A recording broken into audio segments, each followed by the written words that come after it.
Et nous recevons Brigitte Fosset. Bonjour Madame Fosset. Bonjour Monsieur Pascal Praud. Quel bonheur d'être avec vous. Vous faites une lecture de Moby Dick de Herman Melville au Théâtre de Poche-Montparnasse du 19 janvier au 30 mars. C'est tous les lundis à 19h. Et il y a bien longtemps, je crois que vous rêviez d'adapter ce roman qui est traduit par Henriette Gex-Roll. Pardon. Voilà, je ne sais pas si je le dis bien. Et c'est Roll. Voilà, et c'est la meilleure traduction, pensez-vous, de Moby Dick? Je ne sais pas, mais c'est celle sur laquelle je suis tombée de prime abord, et donc je l'ai épousée. Voilà. Parce qu'il y en a beaucoup. Et il y en a une, par exemple, dont on parle beaucoup, c'est celle d'Axel Guern. Mais comme j'ai travaillé déjà une fois sur cette traduction-là, je m'y suis attachée parce que il y a un souffle poétique dans celle-là. Et que Moby Dick, c'est à la fois de l'histoire, de la poésie, un roman d'aventure, un récit initiatique, un documentaire sur la manière de faire de l'huile de baleine avec le spermaceti en la brassant voluptueusement, une expérience humaine d'équipe et surtout le rapport de pouvoir, le rapport de force entre un chef et son équipe. Et voilà, on m'a demandé de faire ça cet été à Cannes. J'ai raconté que je faisais ça dans l'adaptation de quelqu'un d'autre à Puget-Théniers, un soir de Mistral. C'était formidable. J'avais l'impression d'être en bateau. Et mon amie Stéphanie Tesson, chez qui j'ai travaillé pendant 1 an et demi pour les Fables de La Fontaine, m'a dit « Mais venez le faire aux Poches. On a 3 spectacles sur la mer. Venez !» Et voilà. Et donc, du coup, elle m'a dit « Est-ce que vous utilisez la même adaptation que celle que vous avez eue à Puget-Théniers ?» Et moi, que je suis complètement dingue, j'ai sondé, comme les baleines, j'ai plongé dans l'océan du roman. Et j'ai fait une adaptation pour le théâtre. Ça ne sera pas publié, ni rien du tout, mais c'est, comment dirais-je, c'est impossible à faire. On n'a pas le droit de faire ce que j'ai fait. On n'a pas le droit de faire une adaptation d'1 heure d'un roman qui fait 800 pages. C'est un roman d'ailleurs qui avait été publié la première fois à Londres en 1851 et la première, la plus évidente est de considérer la place du livre d'ailleurs dans l'histoire de la littérature parce qu'à sa sortie le succès de Moby Dick est modeste mais pendant longtemps seuls les lecteurs anglophones vont en bénéficier et puis en France à partir de 1939 il sera traduit. Bon, on peut rappeler pour ceux qui nous écoutent, alors tout le monde connaît Moby Dick, le nom Moby Dick, je suis pas sûr que tout le monde l'ait lu. Tout le monde sait peut-être l'histoire, mais je ne suis pas certain que tout le monde ait lu les 800 pages de Moby Dick. Ça raconte quoi, Moby Dick ? Écoutez, déjà, je vais vous dire ce qu'est le prologue et l'épilogue. C'est un jeune instituteur de 25 ans qui décide de s'engager dans la marine pour voir le monde. Il dit, je voudrais savoir ce que pêcher à la baleine veut dire et je veux voir le monde. Vaste programme. Eh bien, écoutez, dans le livre, on apprend tout ça, mais c'est incroyable parce qu'on apprend surtout ce qu'est le monde. C'est-à-dire qu'un monde, c'est fait de plusieurs mondes.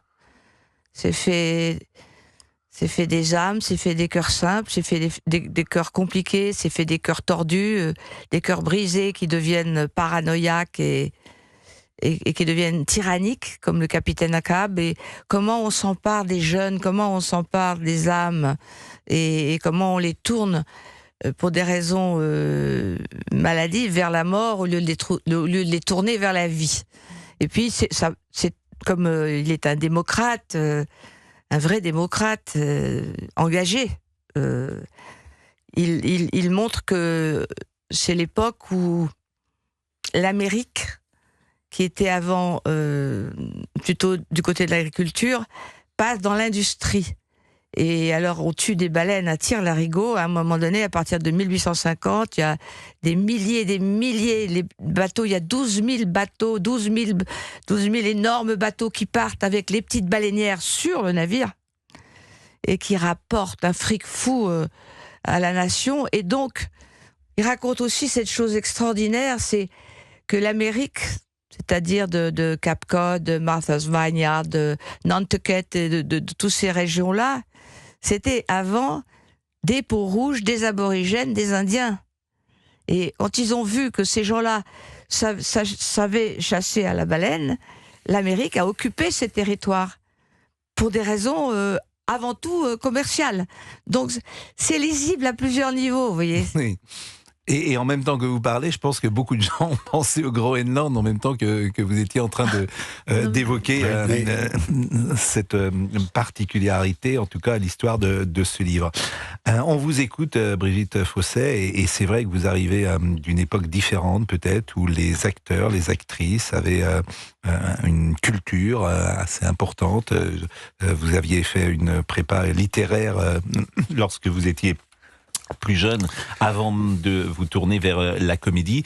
Et c'est vrai qu'on est frappé aujourd'hui, peut-être que dans votre monde, dans ce monde des acteurs, des actrices, il n'y a pas cette densité, cette épaisseur qu'on retrouve dans les comédiens de votre génération. Il y a quand même beaucoup de comédiens de ma génération qui sont devenus metteurs en scène, comme Nicole Garcia. Bien sûr. Il y a par exemple Bernard Giraudot, qui était romancier, aventurier.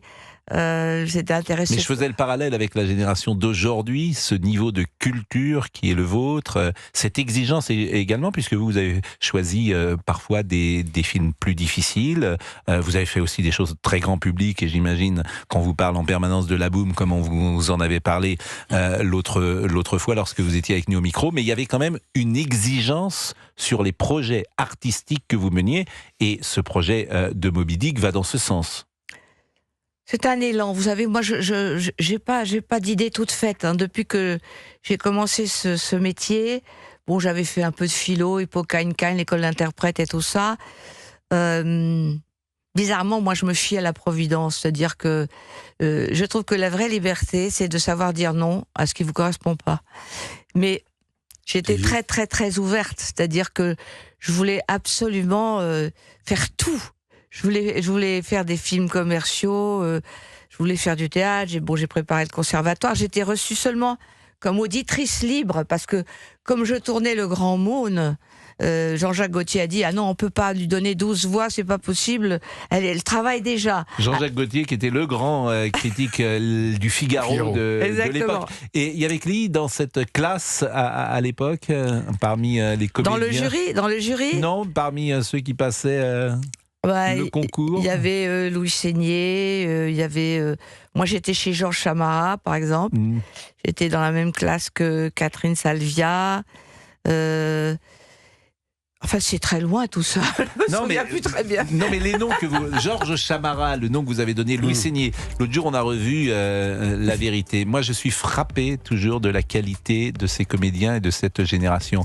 Charles Vanel, Louis Seigné, t'as l'impression qu'ils ne jouent pas, qu'ils sont. J'adore Louis Seigné. Louis Seigné, c'est extraordinaire. Vraiment. Et dans La Vérité, il est absolument extraordinaire.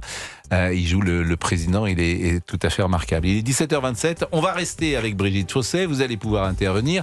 Et puis, lorsqu'elle est entrée dans le studio, au-delà du projet Moby Dick, je lui ai dit, moi je vous envie les rencontres que vous avez eues. Puisque Brigitte Fossey a tourné avec Truffaut, L'homme qui aimait les femmes, on pourrait plus aujourd'hui, je pense, faire ce film. Et puis un des plus beaux films de Sautet, qui est Un mauvais fils. Je me demande même si c'est pas le film que je préfère, avec Patrick Devers, avec Jacques Dufilot, qui est prodigieux dans ce film, qui joue un bouquiniste. Et puis il y a une scène où Brigitte Fossey est avec Patrick Devers, et Brigitte Devers est maladroit, il veut lui déclarer son amour, et je crois que vous dites simplement... ça n'est pas, je ne suis pas insensible. C'est pas dans le vide. C'est pas dans le vide. Ouais. Voilà. Et je trouve que cette scène, elle est formidable. 17h28, on est en retard. À tout de suite. Mais ce qui nous intéresse également, c'est de parler de la carrière et des films et des rencontres que vous avez eues durant cette carrière. Alors chacun sait évidemment qu'à 7 ans, vous étiez dans le film de René Clément. 5 ans. 5 ans. Bon. Une carrière qui est vraiment fabuleuse. Qui a commencé jeune. Bon, je sais pas, avec le recul, si vous vous dites que c'est une bonne chose d'être un enfant star ou pas. Je n'ai pas vécu ça comme une enfant star. Mon père était cinéphile et tous les jeudis, il partait avec ma mère à Lille voir les meilleurs films. Et en fait, c'est un hasard si j'ai fait ce film. Mais je l'ai vécu comme avec la passion que j'avais pour pour la lecture, pour les romans, pour l'école, pour la poésie. Je suis entrée dans cet univers dont j'ai senti vraiment que c'était absolument passionnant. Sauf que comme j'avais 5 ans, chaque scène pour moi était une histoire.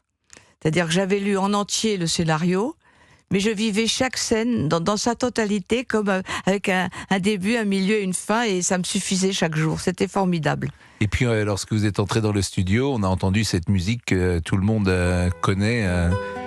Et généralement, les jeunes gens qui s'essayent à la guitare, quand ils ont 12, 13, 14 ans, et qu'ils veulent, ou qu'ils tentent de séduire une jeune fille, On a tous joué Jeux interdits. Je voudrais en profiter pour vous dire comment elle a été choisie, cette musique. Mon ami Jacques Dorfman, qui nous a quittés il y a 3 mois et qui est un immense producteur, m'a raconté que son père et Robert Dorfman et René Clément se baladaient près de la bibliothèque de la Une à Saint-Germain-des-Prés. Et puis il y avait un type accroupi par terre et ils entendent ce bruit-là. Ils se disent, ils cherchaient désespérément une musique pour Jeux interdits, Mission impossible. Ils disent, est-ce que c'est beau ça? Il dit, est-ce que vous voudriez bien l'enregistrer, s'il vous plaît? Alors, il a dit oui, bien sûr. Et puis finalement, ils ont contacté Narciso Yepes, qui l'a joué d'une manière exceptionnelle. Et dans tous les pays, on pense que c'est une balade typique du pays. Vous allez en Irlande, vous dites ça c'est une vieille balade irlandaise. En Espagne, c'est une vieille balade espagnole. En Angleterre, c'est une vieille balade anglaise. En Bretagne, c'est une vieille balade bretonne. Et c'est du XIIIe siècle, ça s'est baladé partout. Mais il y a une humanité dans cette... Il y a vraiment quelque chose d'extraordinaire dans cette musique. Je suis toujours émue quand je la... Que L'homme qui aimait les femmes est un film tout à fait extraordinaire qui aujourd'hui ne pourrait plus être tourné parce que le personnage de Truffaut qui est joué par Charles Denner, qui s'appelle Bertrand Morane, je crois, serait perçu comme un harceleur puisqu'il aborde toutes les filles et il souhaite les mettre dans son lit. Oui, mais enfin, il n'y a pas de scène porno, il n'y a pas... Mais il n'y a pas d'agression. Mais aujourd'hui, avec le regard il ne touche pas, il tombe amoureux. Oui, j'entends bien, mais moi je suis d'accord avec vous. Mais avec le regard aujourd'hui, j'ai peur que ce film serait perçu ou analysé d'une manière différente. Mais pourquoi Truffaut était venu vers vous? Parce que vous êtes l'éditrice qui découvre ce livre et puis qui va tout faire pour qu'il soit édité. Je crois qu'il avait su que j'avais écouté 1 ou 2 fois des auteurs metteurs en scène qui m'avaient donc choisi comme catalyseur pour écrire leurs films. Donc il a dû penser à moi à cause de ça. Et un jour, j'ai reçu un coup de fil de lui qui m'a dit c'est François Truffaut, est-ce que vous me permettez d'écrire un scénario pour vous? On dirait une phrase de ses films. Alors je lui ai dit mais vous plaisantez? Bien sûr. Alors 3 mois plus tard, il m'a appelé, on a déjeuné ensemble et il m'a pas donné le scénario, il m'a raconté l'histoire. Et puis on est devenus très amis. Et il m'a fait lire le scénario et je trouvais ça absolument génial. Et je voudrais rendre hommage à mon amie Marie-France Pizier, dont j'étais très proche. Parce qu'en fait, au départ, il l'avait écrit pour elle. Et comme il arrive très très souvent, tout à coup, il a eu une idée, c'est de prendre une comédienne qui aurait apporté en plus un complément, si vous voulez. Et donc un jour, je l'ai rencontrée, un an après le film, il me dit « Dis donc, t'exagères de m'avoir piqué. » Je dis « Mais moi, j'ai rien fait. » Il dit « Mais oui, mais j'avais commencé à écrire ce scénario avec François et je vais jouer le rôle. » Et vous voyez, c'est très très curieux, mais ça arrive très souvent, ça. Très souvent. À moi-même, ça m'est arrivé aussi. Et Marie-France Pizier, qui était une héroïne de Truffaut. Magnifique. Qui a joué, qui est dans le dernier film de Truffaut, L'amour en fuite, le dernier film du cycle Douanel, et puis qui est également dans un des tout premiers courts-métrages de Truffaut. Quel souvenir vous avez avec Charles Denner, qui me paraît un acteur tellement différent, tellement singulier, tellement exceptionnel, qu'il n'y a pas aujourd'hui, je ne vois pas de filiation avec le jeu qui était le sien et l'intensité qui était la sienne? Moi, je crois que c'était un homme extraordinaire. J'ai appris par la suite qu'il avait été un grand résistant Et c'est quelque chose qui a dû probablement être très difficile pour lui, parce que c'était un homme extrêmement sensible, très très très très fragile au fond. Il frémissait comme une feuille dans le vent. Et je me souviens quand j'étais à côté de lui et quand je tournais dans la voiture, dans la dernière scène où on se dit au revoir, j'avais l'impression de recevoir des décharges électriques dans le coude gauche. Et il étudiait son texte toute la nuit. Et il prenait son rôle très très au sérieux, qui était assez expansif, bavard, etc. Et donc il avait beaucoup de choses à apprendre. Et il était aussi frémissant qu'un enfant de 15 ans en avance sur son âge qui va passer son bac. Et il avait ça, tout en ayant énormément d'humour. Et voilà, il correspondait parfaitement à ce que Truffaut pensait du vrai Don Juan, c'est-à-dire quelqu'un qui tombe en arrêt devant une femme en tremblant et qui a envie de dire maman au secours. Oui, alors et puis pour connaître un peu le film, il y a une scène terrible, c'est Leslie Caron qui joue, Oui. qu'on voit à un moment dans le film, parce que toutes ces aventures, au fond, il les a parce qu'il a été blessé à mort par l'amour, Oui. et quand il revoit cette femme, il ne veut même pas la croiser tellement l'amour est encore là et tellement c'est dur pour lui de revoir ce visage de cette femme. On comprend qu'elle l'a quitté. Oui, c'est ça. Et en fait, je ne connais pas du tout la vie amoureuse de Charles Denner et je me mêle pas de la vie privée de mes partenaires. Mais je pense que c'est vraiment autobiographique chez François Truffaut. C'est quelqu'un qu'il a aimé énormément et à un moment donné, ça s'est arrêté et je crois qu'il est tombé très très malade à ce moment-là. Il a eu une vraie déprime, une vraie dépression nerveuse, il faut dire le mot. Et il était d'ailleurs à l'hôtel Georges V à ce moment-là, et la personne qu'on citera peut-être pas, mais qui est à l'origine de cette dépression est souvent connue dans les biographies multiples de François Truffaut. On va peut-être marquer une pause, parce que après Truffaut, on pourra parler de Sautet. Brigitte Fossé est avec nous. Vous êtes une légende du cinéma, en tout cas vous venez d'un monde qui a produit des films de légende, un univers également, des personnalités très fortes, Truffaut, Sautet et tant d'autres, et c'est vrai que vous écouter est un bonheur. À tout de suite. Puis on évoque effectivement cette carrière si particulière, avec des rencontres. On parlait à l'instant de François Truffaut, et on pourrait parler également d'un film, sans doute un des meilleurs films de Sautet, qui s'appelle Un mauvais fils, que vous avez tourné en 1977 ou 78 avec Patrick Devers, avec Jacques Dufilot, et qui est un grand Sautet, sinon le plus grand Sautet. À l'époque, et c'est ça qui est drôle, Sautet n'avait pas l'image qu'il a aujourd'hui, où il était perçu comme une forme de cinéma bourgeois, et il est devenu culte avec le temps. Oui, mais Truffaut aussi, hein.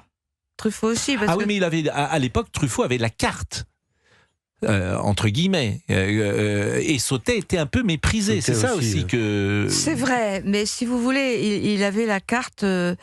Mais comme il avait été au Cahier du cinéma, tous ses petits copains, Jacques Rivette, Jean Eustache, tous ces gens-là trouvaient qu'il s'était beaucoup embourgeoisé en créant les films du Carrosse et avec ses histoires. Mais à part le premier film, qui était un film absolument extraordinaire aussi d'ailleurs, je dois dire. Mais si vous voulez, la manière qu'il avait de traiter l'amour et la vie quotidienne, la vie de tous les jours et tout ça. Moi qui faisais partie de la bande un petit peu ARSC, Jean Eustache, à la Closerie des Lilas et tout ça, je trouvais que c'était très très très très honorable, si vous voulez. Mais je préférais à l'époque, parce que j'étais comme ça, comme beaucoup de mes amis, plus proche de Jacques Rivette, L'amour fou, ces choses-là, vous voyez. Avec un cinéma, ou La maman et la putain de Jean Eustache. La maman et la putain de Jean Eustache, qui est un film culte pour tous les amateurs de cinéma de l'époque. Voilà. Quel souvenir vous avez de Patrick Devers et comment le tournage s'est-il passé ? Oh là là, ça a été une histoire, alors là, vraiment aussi prenante que mon immersion dans Moby Dick actuellement. Je suis rentrée dans cet univers avec beaucoup d'excès, comme toujours quand je rentre dans un film. J'ai refusé 3 films les 6 mois d'avant pour pénétrer complètement dans l'univers de la drogue, parce que j'étais pas droguée. J'avais fumé un peu de hache, mais c'est tout, et c'était épouvantable, ça m'avait endormi.